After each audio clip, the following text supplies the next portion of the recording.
Hello, Trent. My name is Tony, and I was in the finale group and saw your post looking for some answers about playback and the sound not really sounding the way it should. So, hopefully, a little bit of what I'm going to say here might help to clear some of this up.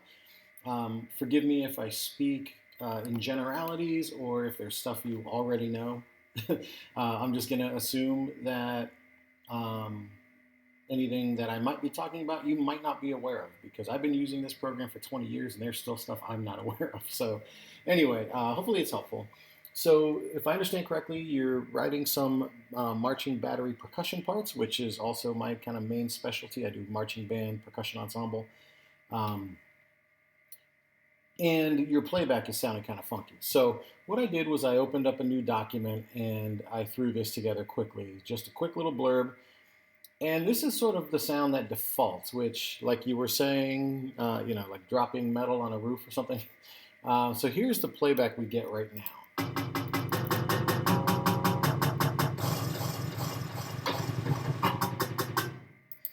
which is horrible, right? That is absolute garbage, and not something anybody wants. So I'm going to show you a couple of the ways that I deal with playback. And by the way, this can vary in finale for so many reasons. If you are opening, for example, a document from an older version of finale in the most recent version or in any different version. If you are collaborating with someone else who sends you an XML file, which is what you can use to interact between Sibelius or one of the other notation softwares and Finale, you could get all sorts of different things. So most of them are going to start in your score manager, which on a MacBook you hit Control K or Command K rather. It'd be Control on a PC, and this should be the menu that pops up, and this is going to show you the source of your sounds. Okay, so this is where that horrible sound is coming from. Now again, for other arrangers, for people doing different things, smart music, soft synth may work very well. For us, it's pretty bad. Now, I don't use virtual drumline or anything like that. I find that the finale files, or the finale sounds, are perfectly good within themselves if you choose the right one. So for me, when you click on any of these, you'll see the available options. I like Garriton instruments for finale. That's the one I choose. There's a quicker way you can do this for me because of my defaults. If I go to MIDI audio and reassign playback sounds, which by the way is something you might do. I've lost count of how many times over the years. There's a document I'll have spent 20 hours working on total. Pop it open one day, hit play, and nothing plays back. It's usually nothing to panic about. I first go here to reassign playback sounds. It gives you this little warning. I hit yes. Okay, and then it automatically populates everything with Garriton instruments, which is great. Now, I don't stop there. I also go over here, and on the sound, instead of the VD light, I go down here to tap space virtual drumline. Oops, that was an accident. And tap space virtual drumline and finale marching percussion map. Okay, and you need to do that for each of your voices. Okay, now when we hit playback again, you can see the tenor and snare. The snare and tenor sounded pretty good there. One issue still with the bass drum. Now, the reason I did it this way for the test was because I noticed on your document you had a single line for your multi-pitch bass drums, which isn't what you want to do. Okay, so what you need to do is very simple. There is a way to change the staff right here, but I prefer to change it holistically. So I go to Command K again. What I'm going to do is click on tenor and then add instrument so that it ends up in the order I want it. Marching band drums, and then scroll down and find bass drum 5 line. Okay, and then for the brief moment here, you see I have both side by side. This is what you want your multi-pitch bass line to look like.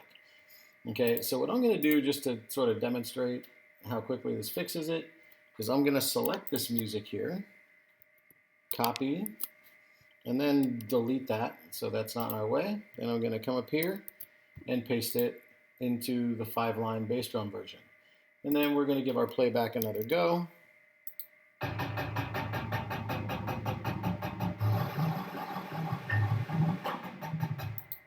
Okay, so as you can see, that's starting to sound more like an actual drum line should. Now you're hearing buzz rolls and stuff out of the snares. That's because I populated it with some different sound effects just so you can hear what it sounded like. Because with the original settings, we had the buzz roll sounded terrible, the rim shot sounded like some other odd thing. So hopefully that gives you a good insight into how to go ahead and do that. And then if I want to get rid of that extra line, once again, Command K, and I'll just, using this little X over here on the end, get rid of that single line bass. Okay, and we live happily ever after. Okay, so just a couple other things, once again, just in case you're not aware. If you want to edit these menus at all, first of all, I'm going to go in here and change this to finale again, because that is still the best way to do it. Also, if you want to customize your maps here, and this is where it's tough because everyone does it a little bit differently. Like some people will use an X to notate a rim shot. Some people might just use a different type of accent on top to articulate a rim shot.